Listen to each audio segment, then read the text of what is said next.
Welcome, friends and colleagues. My name is Troy Osborne, Dean of Conrad Grebel University College.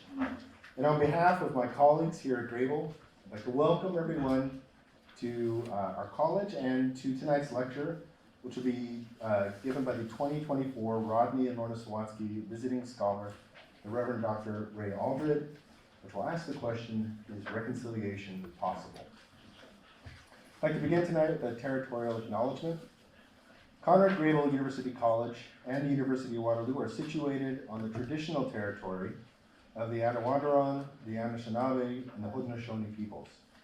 The college was built on the Haldeman Tract, land granted in 1784 to the Six Nations. That includes 10 kilometers on each side of the Grand River, from its source in Dundalk to its mouth at Lake Erie. The Mennonites were the first permanent white settlers in the area we know today as Waterloo Region. In the early 19th century, the initial settlers were led to the Grand River with its surrounding fertile soil and forests by a guide from the Mississauga of the Anishinaabe peoples who lived here and understood the land. In 1805, Mennonites from Pennsylvania purchased 60,000 acres of land, or Block 2 of the Haldeman Tract in present-day Kitchener-Waterloo. So Mennonites and all of us who live and work here at Grebel and continue to settle on the full length of the Haldeman Tract, this land was granted to support the Six Nations in perpetuity, but this did not happen. So our work at reconciliation with Indigenous peoples includes decolonizing our historical narratives, our minds, and our hearts. And this continues to be an ongoing process. And we have a long way to go. And we do this in humility and gratitude to our Indigenous neighbors, past and present. So the Rodney and Lorna Sawatsky Scholar Program has enriched our teaching and community education program since 2004. The series honors the legacy and contributions of Rod and Lorna Sawatsky to Conrad Grebel, University of Waterloo, and to this community. Dr. Rodney Sawatsky joined the faculty of Conrad Grebel College in 1974, teaching history, Mennonite studies, religious studies, and peace and conflict studies. His scholarship continues to inform the fields of Mennonite history, life, and thought. So he was dean at Grebel from 74 to 89 and president from 89 to 1994. He then was president of Messiah College in Pennsylvania for 10 years prior to his death in 2004. Lorna lives in this community and continues to be an active participant in its life, and we're pleased that Lorna could join us here this evening.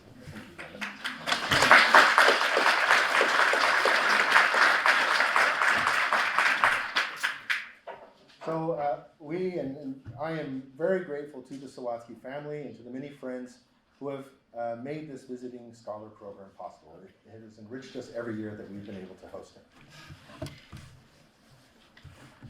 Ray Aldred is Status Cree from Swan River Band Treaty 8, born in northern Alberta. He's now director of the Indigenous Studies program at Vancouver School of Theology. And we have really enjoyed the last 2 days. They've been very rich ones. We have benefited from Ray's generous spirit in sharing his work and his story with students, staff, and faculty at Grebel. So we look forward to continuing to learn from him this evening. Dr. Aldred earned his MDiv at Canadian Theological Seminary and his doctorate in theology from Wycliffe College down the road at Toronto School of Theology. He was first ordained with the Christian and Missionary Alliance in Canada, and now he is ordained with the Anglican Church of Canada. He has authored numerous articles and book chapters, and in 2022 he published the book Our Home and Treaty Land, Walking Our Creation Story with Matthew Anderson, in which they explore treaty and how it is a solution to Canada's social, spiritual, and ecological crisis. Dr. Aldred is a sought-after speaker, educator, and consultant, and travels wildly sharing his story across Canada and North America. He has commented that his passion is to help as many as possible hear the gospel in their heart language. He's a father of 4 and a grandfather, and he lives with his wife, Elaine, in Richmond, British Columbia. So we welcome him tonight. Thank you. Following the lecture, I just want to say that there is going to be a reception upstairs. We invite you to join us for the conversation upstairs. And there will be a short Q&A following as well, which I will help moderate. So, Dr. Aldred, Ray, we invite you to come join us this evening at the podium, and please join me in welcoming Dr. Aldred.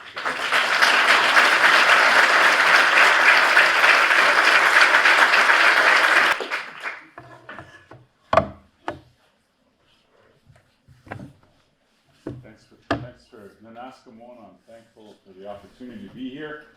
Hopefully all the technology keeps working. If you can't hear me, I don't know what to do. Just move so That's all I got. Is this a spit mic? A little bit closer. Just move it closer. This is like one of those spit mics.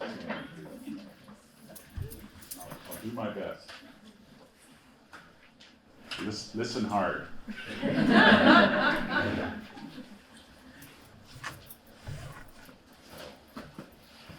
I've been around here a couple times. I spoke at the Lutheran Seminary a couple times, and I spoke at, is it Woodside? Is that where we spoke, Rick?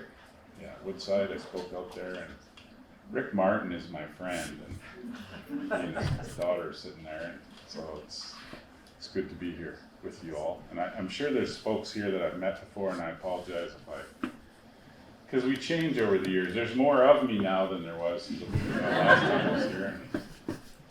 So, you've mentioned my book. I just want to say that we just published a second edition of our book, Friesen Publications of Winnipeg. So, if you're interested, go on the internet. You can help me feed my family by buying a book. I'm a storyteller and a weaver of words. My voice is always weaving things together that I've heard and experienced, trying to bring them together for your consideration, that maybe we can continue to grow together to be who we were created to be. For it is in our communal stories that we find our shared memories and identity. And the journey that we have been on these last 30 years has been a journey to seek reconciliation. We were trying to seek a spiritual solution to the racial enmity that existed in Canada right from the beginning, and motivated Indigenous leader Elijah Harper to call the Sacred Assembly in 1995 to seek a spiritual solution. At this sacred assembly, a couple thousand of us gathered together in Gatineau, Quebec, to commit to being agents of reconciliation. So we've been on this journey of reconciliation these 30 years. But I've entitled my lecture, Is Reconciliation Still Possible or Possible?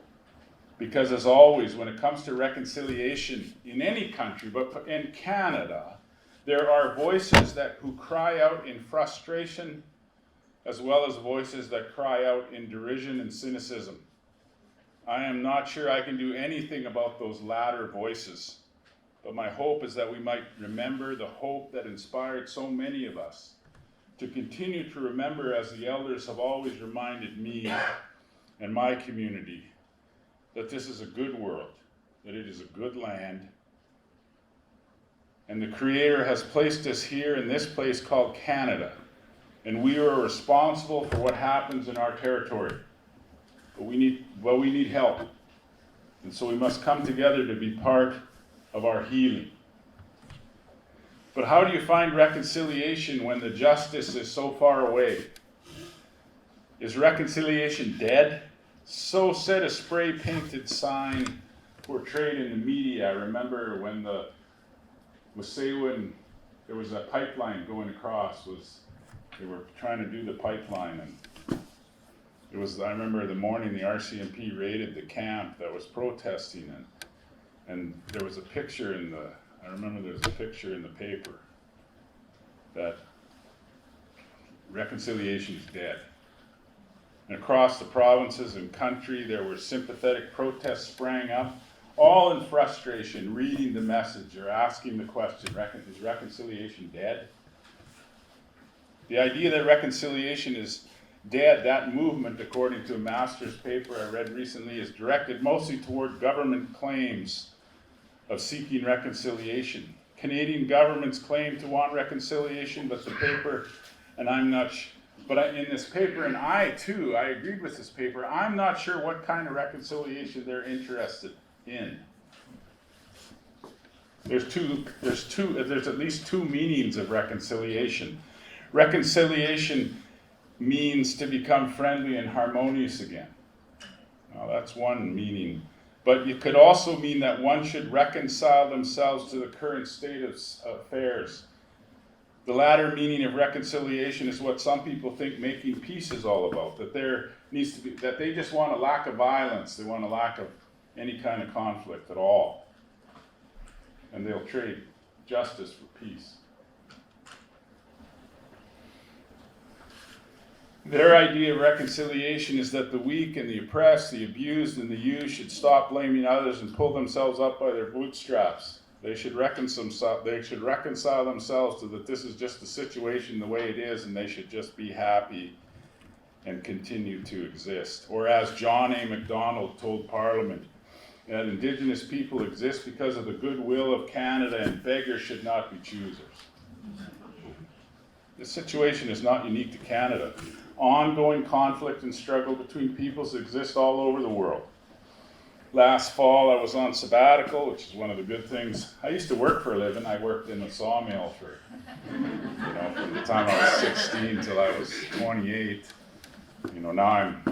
Now I'm a theologian, so I try not to look out the window in the morning lest I don't have anything to do in the afternoon.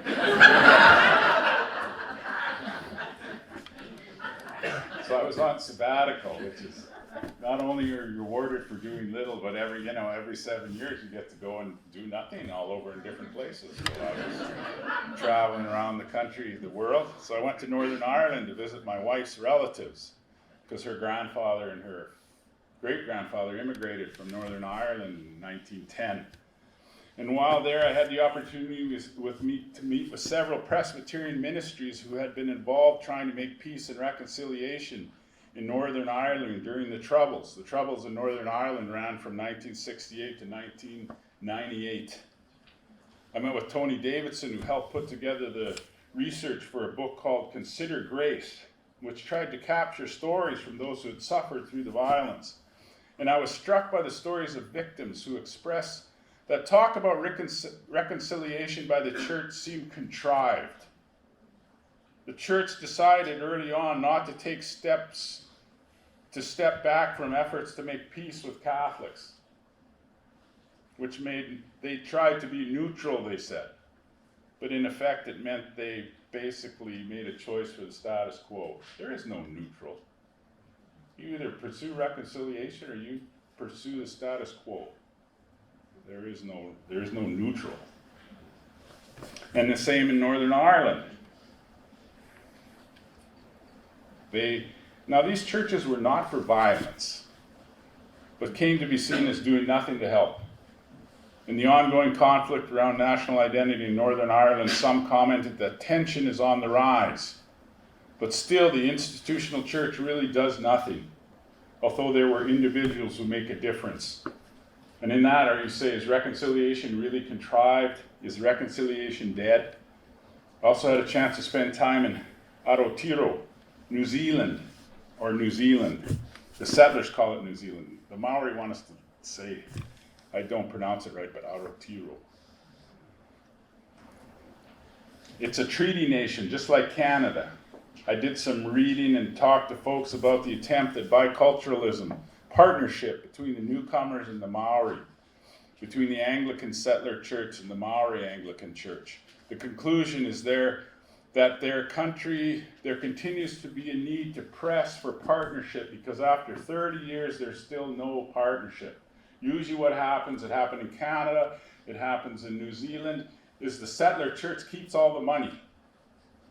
They say that, yes, you can be an independent Indigenous church, but we'll keep the money, and we'll give you some every year. That happens here, that happened in New Zealand. But the Maori people continue to push for a bicultural way of life together, kind of nation-to-nation relationship. But the state pushes to be totally sovereign over all peoples and all land. How can there be true partnership between peoples in that setting? How can you find reconciliation? I also had a chance I went to visit some friends of mine in Cape Town, South Africa. And it's the way, it was a scholar's dream. I would get up in the morning and have breakfast, and I'd go tour a museum. And then do some writing in the afternoon. I went there because I had been on a research committee with people from South Africa, Norway, and Canada. Norway was doing a Truth and Reconciliation Commission. We're trying to learn from Canada and from South Africa about truth and reconciliation. And in South Africa, they continue to push towards a more equitable society. They are still working through the legacy of violence. And I visited District 6 Museum. District 6 was declared a white-only area in the 1960s. And 60,000 black and colored people had to move. Thankfully, most of the world refused to invest in building things in District 6. So District 6 still sits largely empty in Cape Town. They continue to try to undo generations of oppression, and it's not easily done. And some wonder if reconciliation is the right word, or if it's possible.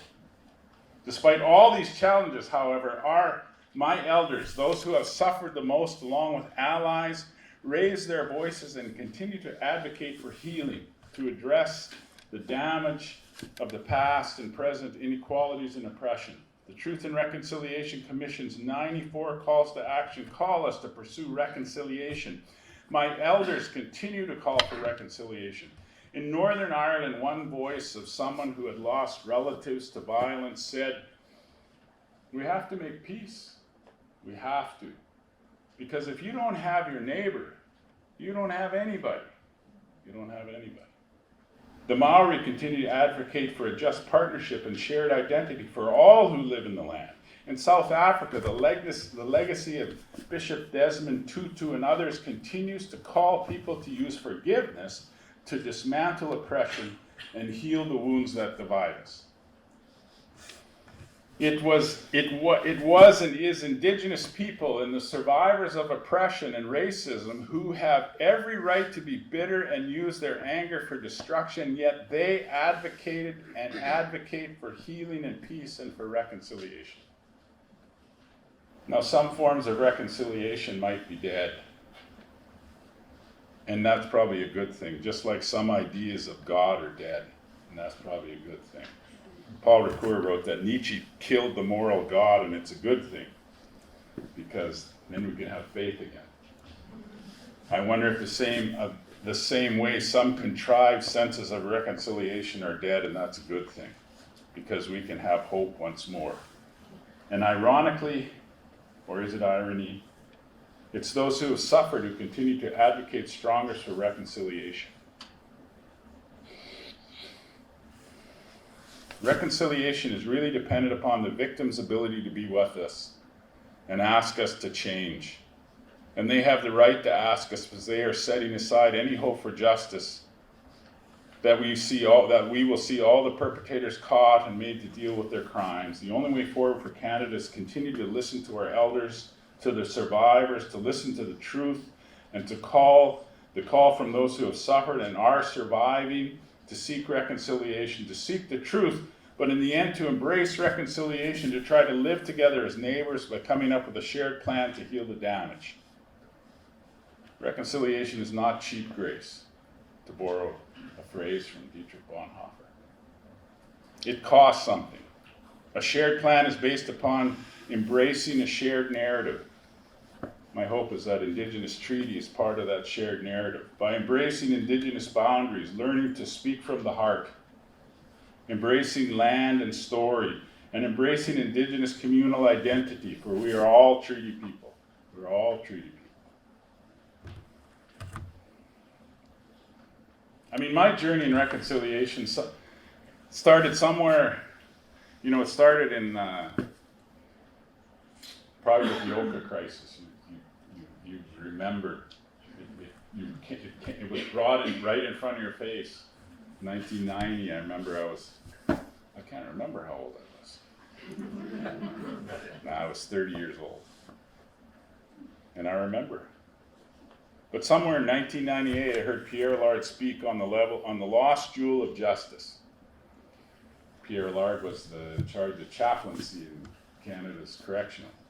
Maybe some of you have heard him. He's a good speaker. And I heard him speak at Canadian Theological Seminary. And I liked what he said because he said, you know, justice is missing. But the only people group in Canada who seems to be aware of that is the Indigenous people. And he said that we need to seek justice. Justice, or a just society, is not primarily a quest for more police, stricter sentences, and bigger prisons. That's not a just society. For example, recently, the government has taken aim at the symptoms of the problem, auto theft. That's a big thing down here in Ontario, I hear these days. Guess what? In the 1980s, it was a big thing in Saskatchewan, and they did the exact same thing. They said they were going to put them all in jail. They were going to amp up, make jail mandatory, and guess what? It didn't fix the problem. Because the problem is, when you put someone in jail, it just makes them more prone to do the things that you need to do to survive when you get out of jail. It's not dealing with the problem, and the problem is proper relatedness. The problem is broken relationships. That's the problem. We're not dealing with that. We're dealing with the symptoms. Now, don't get me wrong, if they put someone in jail who steals a car while they're in jail, they will not steal your car. Problem is they don't stay in jail forever. But so you have to, if you think about it, Paul says the same thing. Paul says it's not like law is bad. Law is good. But law can't make you a better person. All law can do is point out what you did wrong. That's all it can do. You need something more than the rule of law to make a great country. You actually have to try to get along. You have to actually heal relationships. Pierre Lorna noted, and my Indigenous elders have taught me that justice is not primarily about punishment. It's about healing what has been broken in the community.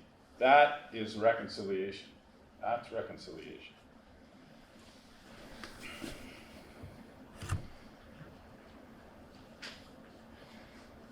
Pierre Allard pointed to Psalm 85, as did the people in Northern Ireland. Mercy and truth have met together, righteousness and peace have kissed each other. This is shalom.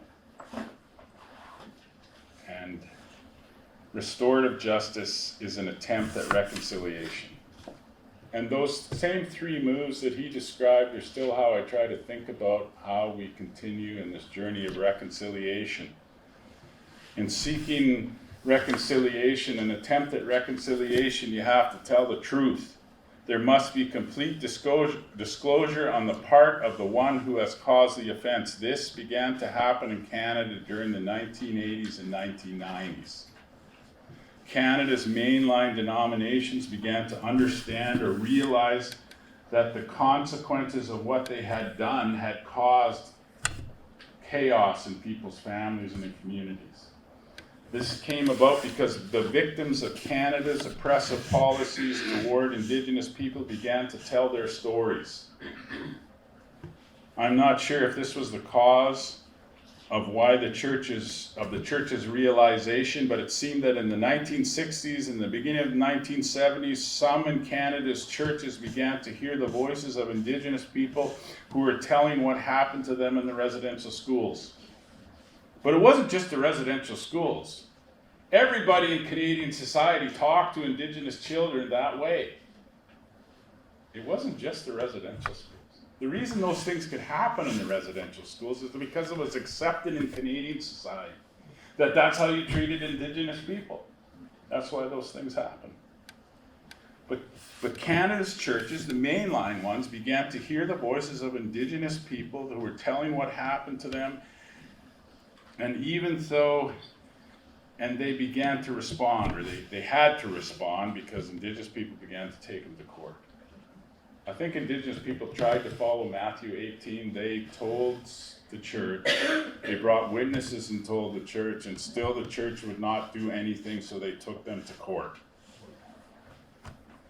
I'm not sure either of this led to a greater moral development in Canada's population, or if they are still, churches in Canada are still at the place where they only respond because they get caught.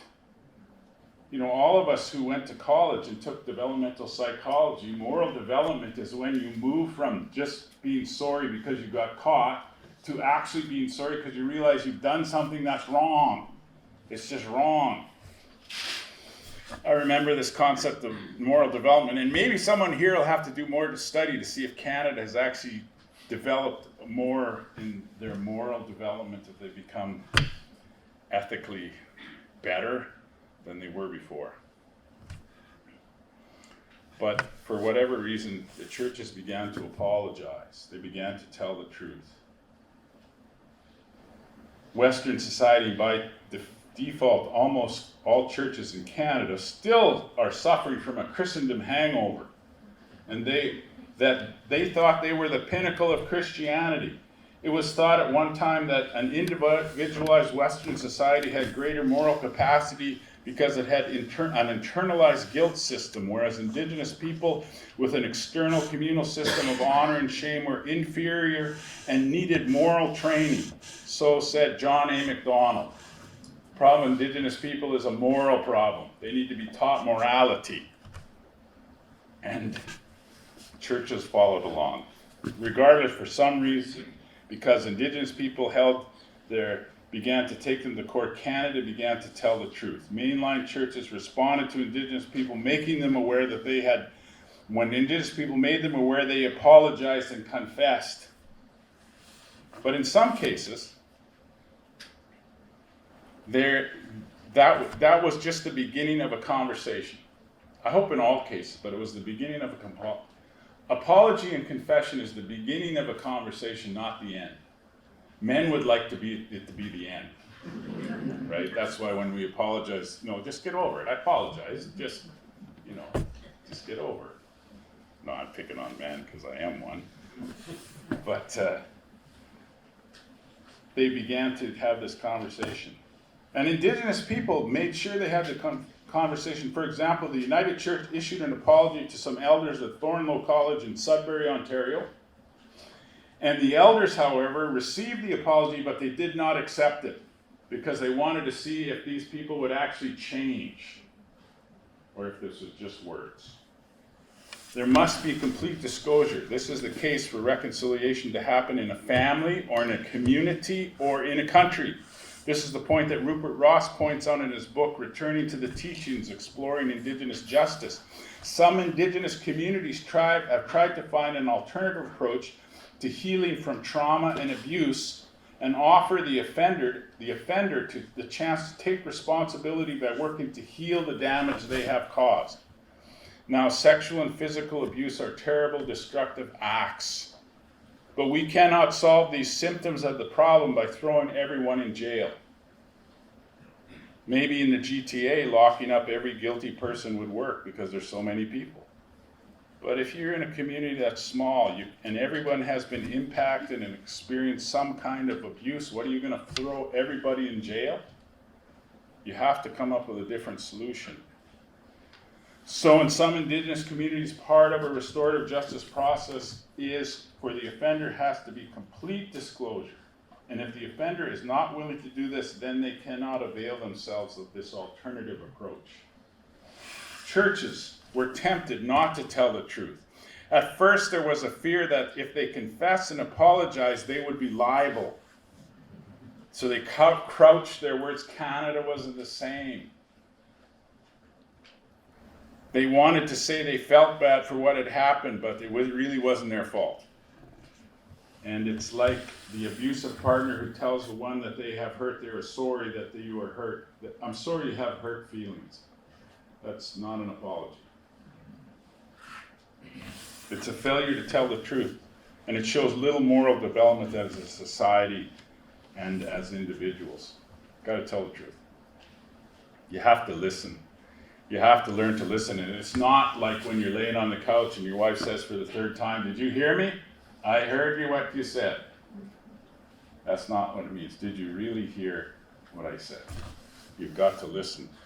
A sentencing circle is an alternative sentencing approach brought about by Indigenous and newcomer voices that was developed because of the over-incarceration rate of Indigenous people in Canadian prisons. 1999 Gladue decision flows out of the idea that there are reasons that Indigenous people fall into trouble with the law and that there should be alternative approaches to rehabilitation that don't include jail. So, because jail rarely helps people to become who they were meant to be. Jail usually drives a person further away from who they were meant to be and further away from community. So I first was involved in the sentencing circle in the early 2000s. In the sentencing circle, everyone tells the truth. The victims express the pain that they feel about what had happened. When an offender hears the pain that their actions caused, it gives the one who caused that pain the opportunity to embrace that which they have caused. And if they embrace that pain, to use that energy, that emotional energy from the people that they have violated, if they embrace that pain, they can change. If a person will not listen to the pain that they have caused, will not embrace the pain that they have caused on a victim, they cannot change. Turns out we need, people tell us all this, you need a near-death experience. You need to feel the pain that victims have endured. And if they're brave enough to tell you how much they hurt, that's a gift. And you have to listen. Another example in a relationship between two people, if one person in that relationship is so in a married couple, if one partner is unfaithful, unless the unfaithful one will listen when they apologize, they need to confess, apologize, but unless they will listen to their partner say how much they have been hurt, and unless they embrace that pain that they have caused, then they will not change. They will not change. You want to feel. The TRC, the Truth and Reconciliation Commission, and the telling of stories by victims was not only about people telling their stories so that they begin to heal. Indigenous people understood that telling their stories could help their relatives heal, their children to heal, because they did not want to have their children and their grandchildren to continue to have to endure pain. Oftentimes pain from lateral violence because we didn't know how to treat our kids. But we told our stories so they'd understand that we did love them. We just didn't know how. We didn't know how. These stories were a gift because they helped us to feel and put words to the trauma that we knew that was inside. It was about telling the truth, but also it was about giving Canada an opportunity to hear what it had done. It was an opportunity to feel legitimate shame and use the energy that legitimate shame produced, not to get angry and walk away, not to hide, but to change. This is what true repentance involves. A contrite turning from sin to life. That's what repentance is. It's a contrite turning from sin to life. You feel something and you turn away from a destructive path and you turn towards life. And we needed to feel in order to change. We need to listen with our heart. This was one of the biggest challenges in front of continued reconciliation. It is the same reason we do not pursue healthy, loving relationships. We are satisfied with our somewhat satisfactory existence, and we are happy just marking time, waiting for the end, entertaining ourselves to death, as one author says. But we need to press on. I want to press on and use the energy my powerful emotions are giving me to rebuild relationships, to lean into the pain that I feel because it is trying to heal me. It is trying to lead me someplace better. But we need a community to help us deal with that pain, with that shame, with that guilt. Again, here I'm differentiating between guilt and shame. There is an illegitimate shame that comes when people gaslight victims of abuse and try to make them feel bad for bringing up the past wrongs. That's illegitimate shame. Illegitimate shame is when Canadian society told the 5 lies that adults should never say to children. Canada told Indigenous people, you are not good, you are bad. You are not competent, you are lazy. You don't belong. Assimilate. You are unlovable, you should hate your identity. You shouldn't exist, just assimilate and become Euro-Canadian. Those are lies that Indigenous people believe. These lies produce illegitimate shame in Indigenous people and produce self-contempt towards themselves or contempt towards others. Both of these produce all kinds of destructive behaviors and violence. As you feel shame for things you never did, and there's no path to reconciliation. You just feel shame all the time. And there's no path to healing, only a path to, in the words of Chief Dan George, suicide in slow motion. That's what it leads to. Guilt is not an emotion. Guilt is not an emotion, it's an objective state. You are guilty or you're not guilty. Whether you feel any legitimate shame for being guilty, that's a whole nother issue. Canada and her churches are guilty of cultural genocide towards Indigenous people. That's an objective state, not a feeling. The fact that our conscience has become seared towards this reality and then passed on that seared conscience to other generations is the problem we're trying to address in the call to reconciliation. That's what inspired the call of Elijah Harper in 1995 after the killing of Dudley George at Ipperwash. When Mike Harris said, get those effing Indians out of there. And the OPP went and they killed Dudley George, unarmed, and he was shot dead. Elijah called for a sacred assembly to find a spiritual solution to the racial enmity that existed in Canada, to go further and continue to press towards reconciliation. To further than the recommendations that came in the Royal Commission on Aboriginal People, which was released shortly thereafter. The Royal Commission on Aboriginal People began in 1991 after the Oka crisis and was published in 1996. And they were trying to find a way to come together in proper relatedness in Canada. It was Indigenous people along with their allies that called for healing and reconciliation, and Canada responded, but we need to do this together.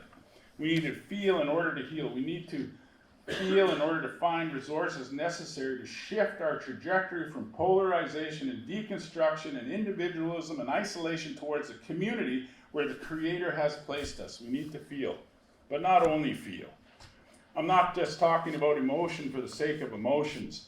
I'm not talking about focusing on emotions and just trying to produce emotions, but letting emotion help give us energy to use our reason and our body and our vision with our emotions to guide us to rebuild what was broken.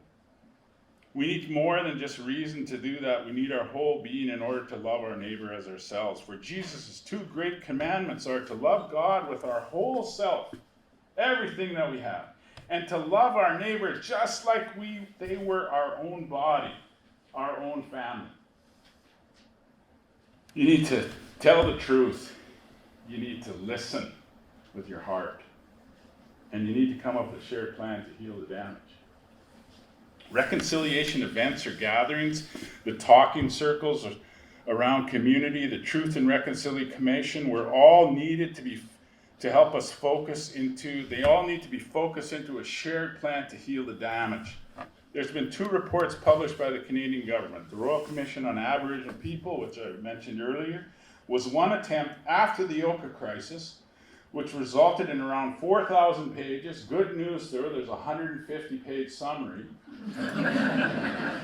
All the students said, oh, thank goodness. All of them were aimed at, and hundreds of recommendations, all aimed at how to fix nation-to-nation relationship between the Crown, or Canada, and the First Nations, the Métis and Inuit. The second report was the Truth and Reconciliation Commission's report containing the 94 calls to action. The first was paid for by the Canadian government. The second was called for by the survivors of the residential school and was paid for by the same survivors out of the settlement owed them by Canada for the abuse they had suffered. They called for it and they paid for it. They built the TRC around the 7 grandfather teachings, and they came up with 94 calls to action. And the reason they call them 94 calls to action is because everyone knows on a church board that if you call it a recommendation, nobody does anything. I shouldn't say that. You probably are all different. They used call to action because they wanted to give us a plan. Our form of government, however, in Canada, only tends to do what it has to do. Political pressure is needed to get governments to act. Historian J.R. Miller, writing about reconciliation in Canada, states that action on missing and murdered Indigenous women, clean water for communities, continues waiting for meaningful action because there's not the political will in Canada to do anything about these things. That's why there's still reserves who don't have clean water, because there's not the political will in Canada to actually do it. Why? Because the politic in Canada, us, don't actually put pressure on the government to do it. Now, you may all be the exceptions. You all look like exceptional people to me. And you may be putting that pressure. I'm aware of that. But as a population, as a country, we don't. So, we saw that in the news. We saw that in the Manitoba elections. Somebody will take me on and prove me wrong. That's okay. But one party in the Manitoba election was guessing that society did not want to search a landfill site for the bodies of missing, murdered Indigenous women. They were counting that Canadians, common sense Canadians, would not want to spend millions of dollars to dig in a landfill site to find the bodies of 2 missing and murdered Indigenous women there. And they were wrong. They were wrong, thankfully. And they lost the election. So we need to continue to use the energy we have found to move ourselves and our politicians to not fall into the trap of trying to prove our innocence or doing the blame game about which has become popular. We need to take responsibility. Dietrich Bonhoeffer said that. I thought he said that in the Papers and Letters from Prison. He said, once you give up the need to prove your own innocence, you're free to take responsibility for the sins of society. And that's what we need to continue to do.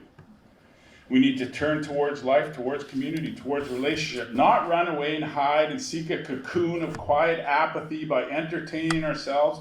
We not just continue to run after every new thing until we die of boredom, but pressing toward the tension and leaning into the pain so that we might be agents of reconciliation because it costs us something. This is not cheap grace. What is required is that we continue to develop a shared plan of how we will implement the principles of the calls to action. A shared plan could be enhanced if we embrace our difference, embrace Indigenous boundaries, embrace Indigenous communal identity through relationship, come to understand better ways to walk toward harmony, wholeness, and a just society. A just society, I think, is one where families have a growing sense of intimacy and in their community feel a growing sense of solidarity in their community. That is a just society. But we're on a trajectory to produce just the opposite because we're so polarized about things. Polarized. I tease my vaccine-hating relatives. I always tell them, I called the drugstore and said, I want every possible vaccination that I can get. If there's one, I want to get it. Even if I have to pay some money, I'll come and get it. No, I do that, but because we're family. Come on, you guys. Don't be so silly. It's fine. You don't want to get vaccinated, don't. But don't tell me I can't get vaccinated. That's just an example. What this requires is to dismantle partnerships in Canada that has been marked by paternalism. This is the most difficult one for the church to overcome. Paternalism flows from looking down at another group of people as having nothing to offer. And Canada has been taught to look at Indigenous people as a problem to be solved. They think that reconciliation is just about between people. What about reconciliation with the land? We do work hard on reconciliation with spiritual things, with the Creator. But what about reconciliation with the land? What about reconciliation with our children? What about reconciliation with our neighbor, with our relatives, with our brothers and sisters? What about those things? When people look at another part of society as only needing something and having nothing to offer, they're paternalistic at best and racist at worst. But we need to develop a partnership in which I believe we need to want to further reconciliation. We need to embrace Indigenous values and goals. I believe newcomers could do this by building upon our heritage of embracing Indigenous identity in our historic treaty process. The ongoing work of reconciliation that those who have suffered most and paid the most call us to involves several things and contribute to our developing a shared plan and implementing a shared plan. Now you got to remember though, I'm an existentialist, so don't ask me why we're in a boat, just row. Do something. Do something. So when it comes to reconciliation, don't sit there and complain or fight about words. Do something. So here's some things we can do. Shared plan. Number one, the call of the elders to reconciliation in the Truth and Reconciliation Report defines reconciliation as the process to develop and nurture mutual beneficial relationship between peoples in Canada. To do that, we need to develop a shared story. We need to develop a shared narrative. The historic Indigenous treaties process is a call to proper relatedness. The goal must be proper relatedness. Canada has no option but to be in relationship with Indigenous people. You have no option but to be in relationships. You have to be in relationships. You are in relationships. It's just not whether or not you'll define them. Someone from outside will define them as dysfunctional or as building things. Indigenous treaty with newcomers was Indigenous people trying to write newcomers into the story of them being related to the earth. Indigenous story, our creation story, tells how we're related to the earth. My mother was born in a tent on the banks of the Lesser Slave Lake on March the 6th, 1937, and lived in the tent for the first 6 years of her life. That story, and I was born, it was 40 below. My uncle who was married to my dad's sister, drove my mom to the hospital because my dad was working in the bush. And my uncle got a ticket for driving through a red light. Only in Canada would at 2 a.m. in the morning would you get a ticket for driving through a red light in a town of 10,000 people. Now the police officer escorted him the rest of the way, but he still gave him the ticket. We need to share our stories with one another, building a place where we can hear one another heart to heart. Speak heart to heart. This shared narrative. Through relationship with Indigenous people, through Indigenous treaty, that's what gives Canada the right to exist. John A. Macdonald had it exactly backwards. Canada exists because of the goodwill of Indigenous people. And we would not ask non-Indigenous people to beg from us. For our treaties affirm that everyone should have the privilege of a peaceful existence. Our treaties affirm that everyone should have access to the land. Homelessness is not right, because homelessness is when someone does not have the right to live someplace and be someplace. Indigenous people said everyone should have access to the land. For a person can only possess what they can carry on their back. How could you possess the land? The land, we don't possess the land, it possesses us, for she carries us on her back. Indigenous treaty says that every person who calls this place home should have the privilege of eating and enjoying the bounty of Mother Earth. We all eat or nobody eats. There is no hunger in Indigenous communities unless everybody's hungry. Historic Indigenous treaty calls us to proper relatedness. We need to embrace the shared narrative. We need a new narrative. Stephen Harper tried to establish one. We're a country of explorers. who get lost and die in the ice. I always think, you need a new story. That one's not working.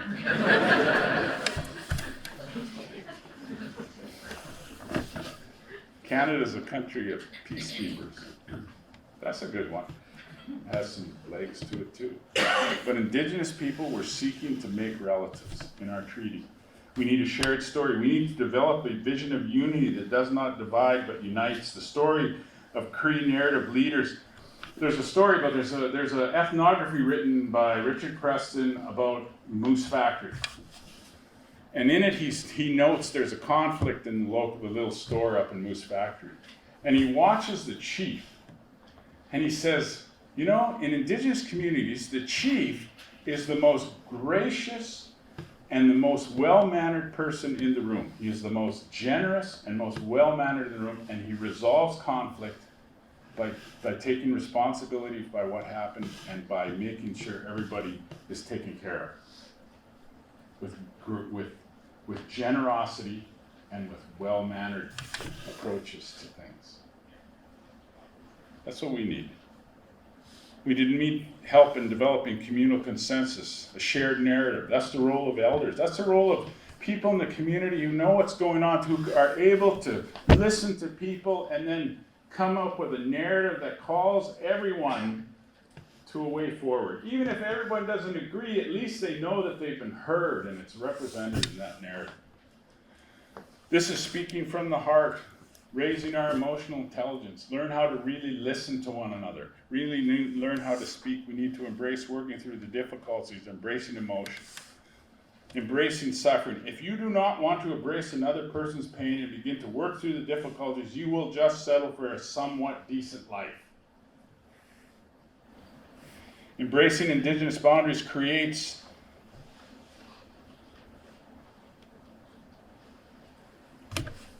we need to embrace Indigenous boundaries, story and land. I talked about embracing Indigenous narrative. The solution cannot be just money, but it must include money because the access to sustainable economy is necessary in our current context. Access to land must be viable and visible. Money does not guarantee access to land. It's got to be a better process. Saskatchewan actually tried that. They tried to give money to Indigenous people so we could buy back land that they took illegally. But then they let farmers and other people register third-party complaints that you had to work through before they could buy their land back. It's a broken process, and over several years, hardly any land actually came back. We need a better process. It must result in land going back to Indigenous people. This could be extended to the cost of housing in Canada and homelessness. This is a big land and a good land, but we cannot continue to make it smaller by saying that it's only as big as our money. I'm not an economist, but this is a big land. There's no reason that people should be homeless in a land this big. It shouldn't be. And it's only short-sightedness that makes it like that. Treaty is a shared narrative. When we signed treaty, they did Christian ceremony. There were priests there who did communion. The Indigenous people saw them doing that. They noticed that these people don't do negotiations on Sunday, on the Lord's Day. And the elder said, we could make treaty because these are a people who pray. And we pray. We should be able to come together. So they did ceremony. Then they were affirmed by Indigenous elders. They did Indigenous ceremony. Henry Morris, who was negotiated the number treaty, was offered the pipe and he took the pipe. They probably did the sweetgrass ceremony and they engaged in the sweetgrass ceremony. People ask me, can we do the sweetgrass ceremony? The newcomers did the sweetgrass ceremony because it reminded them that they were people. They were doing something. They were making a covenant that would last for all time, as long as the grass grows, as long as the river runs. In fact, Henry Morris said, we are not like the Americans who make treaty for 25, 50, 100 years. We are making this agreement for all time. For all time. For we are promising to live like relatives. That's how Indigenous people. To embrace relatives.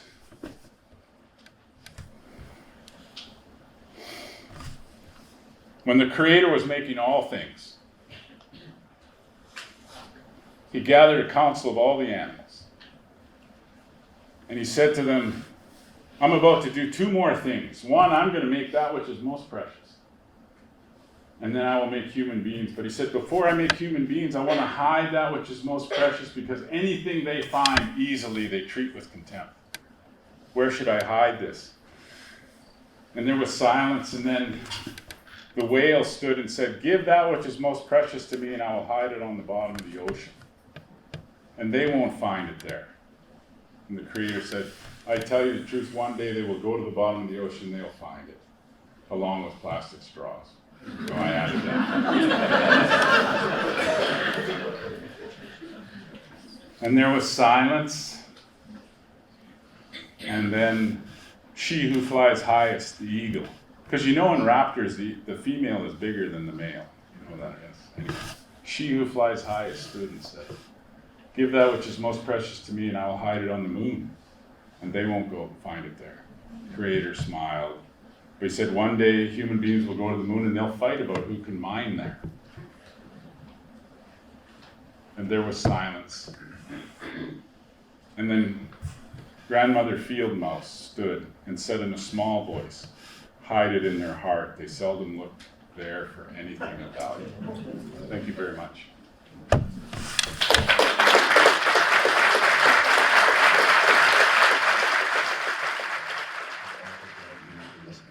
So we have some time for some questions and answers from you all today, and I'll try to come to you with a mic. If I can't, you can say it out loud and I'll repeat it, just to make sure that everyone in the room can hear your question.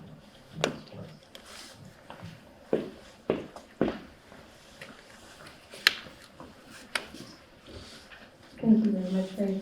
I heard you mention that the Truth and Reconciliation Commission set up their process based on the 7 grandfathers, and I wondered if you can elaborate on that. Oh yeah, so each Truth and Reconciliation Commission meeting that they held across the country focused on one of those grandfather teachings. So that's how they arranged them. Different one in each location. Yeah, in each location, so that's what they did. And the Truth and Reconciliation, the Truth and Reconciliation Commission, part of that grew out, it was a natural progression out of the RCAP, the Royal Commission on Aboriginal People, because who was pushing for it? Who was chief then? Phil Fontaine really thought residential school survivors need some kind of, we need to talk about this somehow. So that was part of why that happened. Because there was, that's 7 generations of kids were made to go to residential school and suffered things there. So, yeah. Anyways, thanks. I was told this mic isn't great for people to hear, but keep on trying it. It could also be the operator. Thank you very much, Ray, for everything tonight.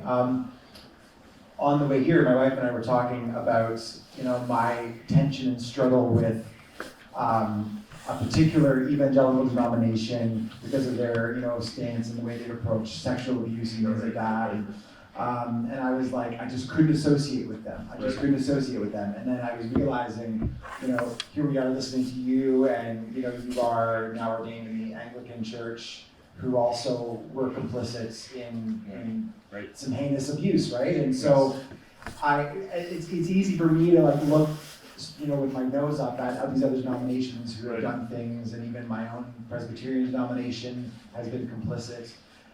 How do you personally process that, and how do you think that through in terms of your denomination and the harm that has been caused? I think you don't want to vilify people because that's what happened to us. So, and the church has a history of that from the 500s of vilifying the other. Vilify, and that once you make a villain or a monster out of another person, then you can do all kinds of things and feel okay about it. I'm not saying that's what you're doing. So our elders teach us that it wasn't, the responsibility didn't fall completely on the church. This was the government's program that they co-opted the church into doing. And even when the church tried to shift and allow for Indigenous languages to be spoken in residential schools, the government came out with mandates to say, you make sure that instruction is only in English or French. You do not be teaching Indigenous language. So the government was pushing hard on this. The reason that they use the church is because we have this zeal to want to help community.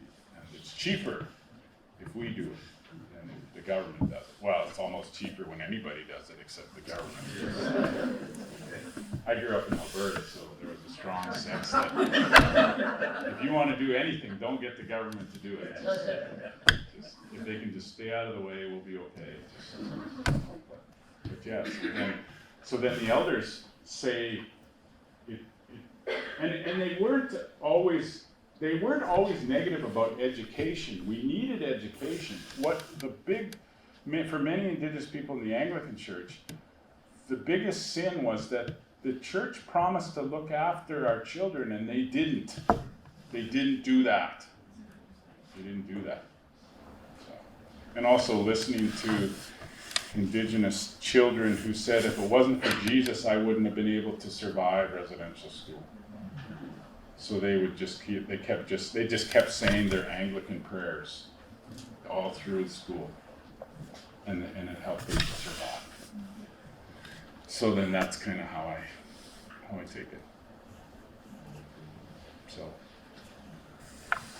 and besides, in Canada, I always got the impression that if you explained to people what was wrong, that there was a strong desire to do the right thing and make it right if they could. I found that in Canada. So I don't know if that's always the case everywhere in the world, but I found that in Canada most of the time.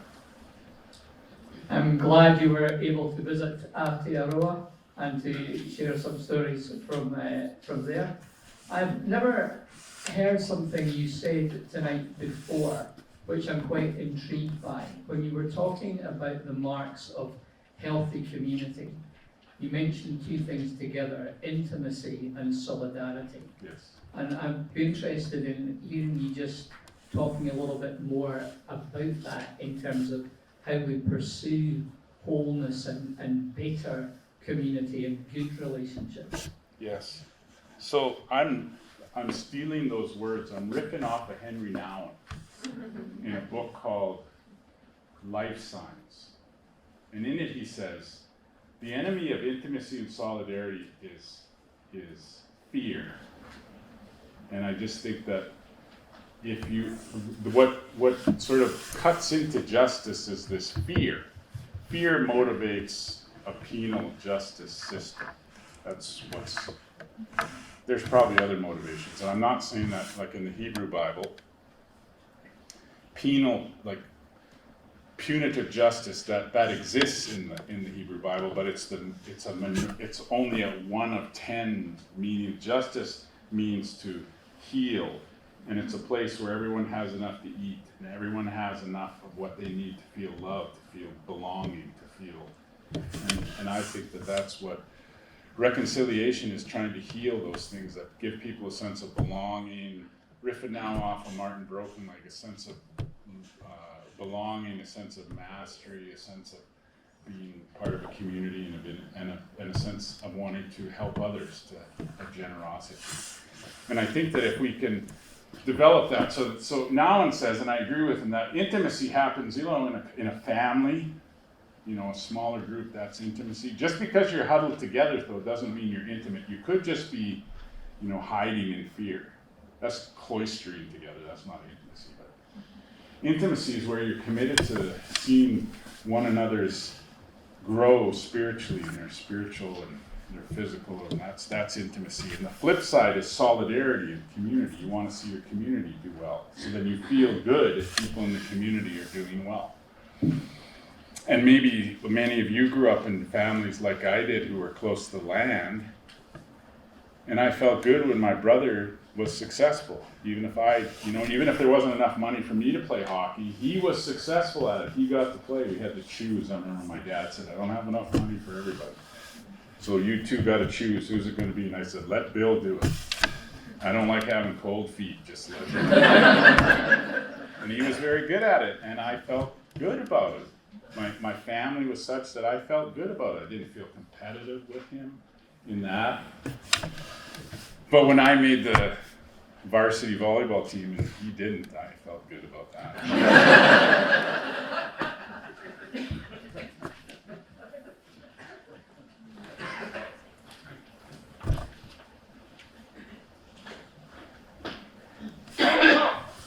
Thanks again.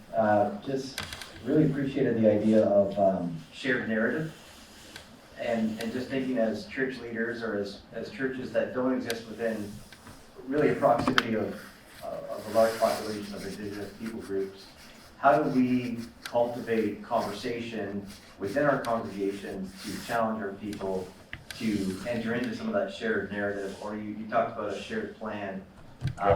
What are some ways or steps that we as church leaders can cultivate those conversations in our congregations if they're not in that proximity? Or you could study the 94 calls to action, or even the ones addressed to the church, and see how you might implement those things. You could build this feeling of solidarity by getting behind Rick Martin, who does ministry in northern, up in northern Canada, or you can also do land acknowledgements. Because I heard one priest, I heard one chief from Rama say, we think of land acknowledgements done by non-Indigenous folks. It's like the steady, it doesn't seem to be doing much, but it's like the steady drip of water on a rock. Just slowly grinding away at this thing. Just slowly. Land acknowledgements help. The basic ones for all community development, getting people together to talk about making smaller things, bringing in an Indigenous person to talk to you about stuff, and those kinds of things helps. If there's a project that you can share, it's a good starting place. If there's some project you can share. An extreme example is when there's a fire or there's a flood, everybody comes together because you're focused on that project. You're not thinking about who's Indigenous, who's not Indigenous, who's Chinese, who's not Chinese. You're just thinking, there's a fire, we need to do something. Or there's a flood, we need to do something. And you focus on that, what it is. My hope is that, again, we can say, there's this problem, we need to focus on it. Not by protesting and counter-protesting and tearing down each other's statues and all that. I shouldn't say this, because sometimes that really does move things. Sometimes. But then sometimes it just pisses everybody off because they can't get to work. And they're frustrated with that. And then you're just losing support for whatever your position is. So there's this balance. But those are things I can think of. Go to support Indigenous business if you can. Hire Indigenous people if you can. My brother was a meat manager at Safeway, and if he could hire someone, train somebody, he would. He was a junior B. He was the president of a junior B hockey club. If he could get Indigenous kids to come in, young men, and give them a place to stay and find them work and help them, like all those things. My younger brother worked in the oil industry, and he would find someone who was having a hard time, and he would go into their room if they weren't up when it was time to go to work. Come on, you're going to work, let's go. So that's all those things, and just pick one, or pick a relationship and just work to heal, because whatever relationship we work on is going to end up leading us into other places, other kinds of relationships. But start to work on relationships to heal relationships, and it'll lead to other relationships. So, anyway, sorry, kind of got preaching there.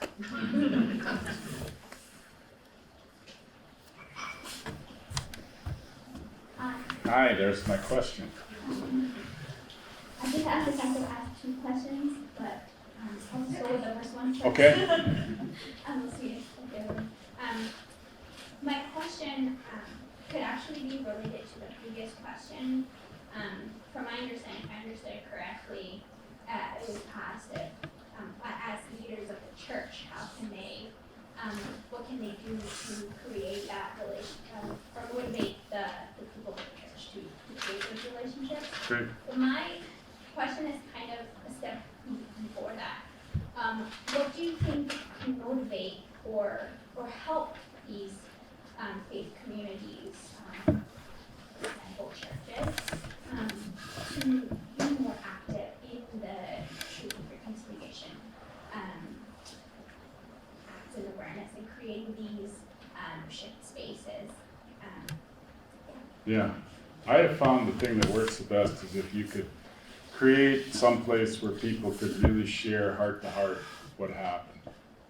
In Northern Ireland, if they could get folks from different, if you get Protestants and Catholics together, and they started to share the pain that they had endured because of the Troubles, empathy started to spring up and people actually started to move together. Like, not live together, but sort of, there was empathy and it helped them to begin to maybe see ways that they could do stuff together. Now, they were still a long ways from loving each other, but they were willing to do stuff together. So if you can create some place for that to happen, like, and that's the beauty of a sharing circle, or if you could do a ministry that is run by Indigenous people and then you get non-Indigenous people to take part of it. So one of the things, we didn't do it my wife and I coordinated marriage encounter. And so we did 6 or something. And then we wanted to do it for Indigenous people, but inevitably you raise all this money to do this thing, and there's not enough Indigenous couples, so you invite non-Indigenous couples. One of the things we didn't know was going to happen is that when non-Indigenous people were there ministered to by Indigenous people in something like marriage encounter, I've heard more than one non-Indigenous person said, I didn't know that I had this thing in me, but it was there, and Indigenous people ministering to me sort of melted this sort of callous thing I had towards Indigenous people that I didn't even know was there. So sometimes if you're the Samaritan who helps the person who's been beat up, it shifts something in them when they realize that it was Indigenous people who helped them. So that's why I try to be overly generous. I try to go above and beyond so that people, well, sometimes I do it so they feel ashamed of how bad they treated me. No, that's not good. I don't know if that helps. We go back and forth. Hi there. Thank you so much for all that you said tonight. My question is, one of the things you mentioned was you said everyone should have access to land, and that we belong to the land and not vice versa. And a lot of Indigenous people, as you know, have given us lots of ideas on what land back looks like. You know, you mentioned that the Manners brought Block 2, but do you have some ideas that you could share with us, please, about what land back could look like around here where all these land banks are? Okay, some of the things that have happened that I know Adrian Jacobs said that some churches have put in their constitution that if this building, this property that they're on, if that ever ceases to be a place of worship, it will go back to the original people. It cannot be sold. It will go back to the original people for $1. Whatever it takes. Other churches began to pay it's a nominal fund. They began to pay $1 just to acknowledge that they were really on lease land and that it was really not theirs and they were just there as guests. So some people did that.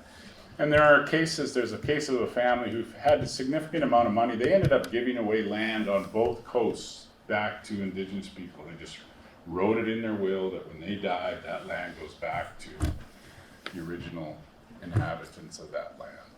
Those are fairly easy ones. But other things that access to land is like we should try to curb the whole idea about private property. Like just tap the brakes there. Like, people should have access to the land. You shouldn't be, like in Hawaii, the Indigenous people say you shouldn't be able to keep people from getting to the ocean by buying up property on the ocean front and then putting up fences. People should have access to the ocean. That is an Indigenous privilege and right. So then that access to land includes just dial back the whole private property thing. Just calm down. You don't have to shoot anybody just because they came on your property. They might have a good reason for coming across. There's still, but even as you make community, I think that you would have solutions would come to those kinds of things. So, those are some. So we will just, I'll give you the final question. I hope it was it. Sorry if it's a bad question. This is a question I actually wanted to ask earlier. Okay. I didn't know how to frame it. But I'm an outsider. Like I'm an international student. I'm just coming to this land. I didn't know much about the history, and I'm just studying about it. Just wondering, just giving you a background, just how my brain is working. A background in that. And so when we're thinking about Christianity on this land, Christianity as a concept that was brought with the settlers, I was just wondering about your personal experience. How did you reconcile the identity of being Christian and an Indigenous person? If you had to do it, Right. you might have not, but Yes. if you did, how did that work? Okay, I'll try to give you like a really quick answer, but that's a whole nother 50-minute lecture. I think that Andrew Wesley said to me, who was an Anglican priest who's retired now and lives in Toronto. Andrew Wesley was originally from that's it? Thank you. He said, we're just trying to hold these two things together.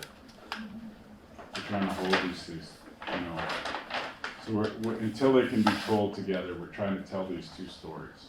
So that's we just hold them, try to hold them together. That's what we're doing. Which is what you're trying to do in reconciliation. You're trying to hold things together. You're actually trying to take the pain in your body and hold these things together somehow. That's what you're trying to do. And that's what we try to do. For the sake of our grandchildren, try to hold these things together so that they can hear the gospel story. And so that we emphasize story. It's about the gospel story. Which really drives Hebrew professors nuts. The story of Scripture is Jesus is Lord. That's it. That's the whole story. That's it. So that's what we try to do. And for me, like former Prime Minister Paul Martin asked us one time. There was a bunch of us, 9 of us. He called us if we could have a private meeting with us. It was in the Senate building, just below where they had the war room during the Second World War. Just below that, we met in this room. Paul Martin came in, who's a devout Catholic, goes to Mass twice a week. And then he says to us, he said, I just want to know, in light of residential schools, why would you guys still say that you're Christians? And I remember Cheryl Bear said, well, Jesus is God. And that was sort of it for us. So why wouldn't you? But thank you. Thank you so much.